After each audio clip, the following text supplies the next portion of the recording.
ছেলেকে আলিম বানাও, মেয়েকে আলিমা বানাও, ছেলেকে হাফিজ বানাও, মেয়েকে হাফিজা বানাও।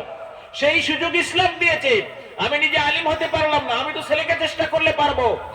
কোন কোন ভাই বলতে পারেন, হুজুর আমার তো ছেলেই নাই, আমার মেয়ে সন্তান। আরো ভালো, যাদের কপাল ভালো, ভাগ্য ভালো, নসিব ভালো, তাদেরকে আল্লাহ পাক কন্যা সন্তান, মেয়ে সন্তান দেয়। সুবহানাল্লাহ।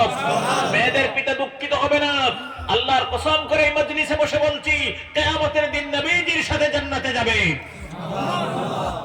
যুবক ভাইরা, বিশ্ব নবীজি বলছেন, মান কানা লাহু সালাসু বানাতিন, নবীজি বলছেন, কোন পিতার যদি দুনিয়ায় 3টা কন্যা সন্তান হয়, মেয়ে সন্তান হয়, ইউরবিহিন্না, নবীজি বলেছেন যদি লালন পালন করে ভালোভাবে, মেয়েদেরকে যদি ইয়ালামুহুন্না, দিন শিখায়, আদব শিখায়, পর্দা শিক্ষা দেয়, নামাজ শিক্ষা দেয়, অথবা যদি মেয়েটাকে হাফিজা বানাতে পারে, আলিমা বানাতে পারে, এরপরে যদি মেয়েটাকে সৎপাত্রস্থ করতে পারে, ভালো জামাই দেখে বিবাহ দিতে পারে, কিয়ামতের দিন 3 মেয়ের পিতা আমি বিশ্ব নবীজি একসাথে জান্নাতের ভিতরে চলে যাব।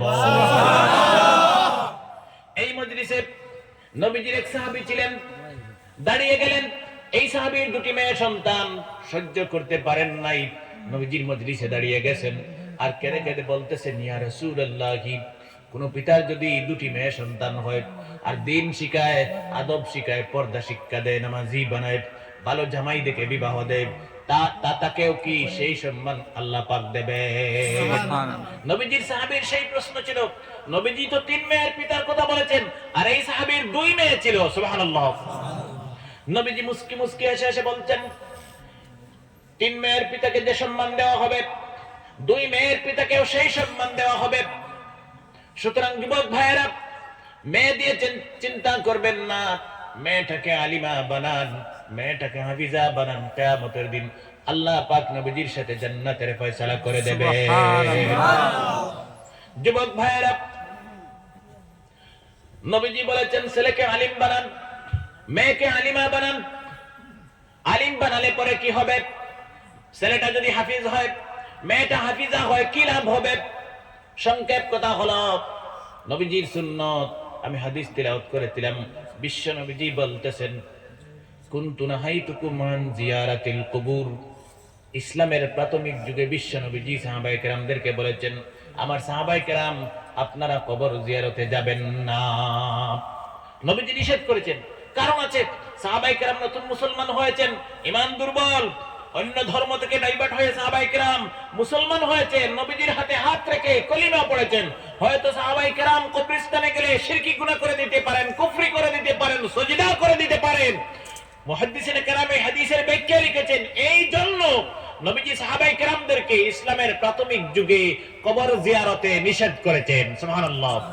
বাট কিন্তু ইসলামের শেষ যুগে নবীজির যখন পূর্ণ বিশ্বাস হয়ে গিয়েছে, আমার সাহাবায়ে কেরামের ঈমান মজবুত হয়ে গিয়েছে, আর কবরস্থানে গেলে শিরকি করবেন না, কুফরি করবেন না, নাফরমানি করবেন না, গুনাহ করবেন না, তখন নবীজি বলেছেন, আলা ফাজুরুহা, নবীজি বলেছেন, এবার আমি পারমিশন দিলাম, অথরিটি দিলাম, সাহাবায়ে কেরাম কবর জিয়ারতে যাও।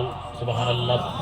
আমরা তো কবর জিয়ারতে যাই না, যাই না? আমরা যাই না, যাই প্রতি ঈদের সময়, ঈদের নামাজ পড়ে আমরা সবাই কবরস্থানে কবর জিয়ারতে যাই।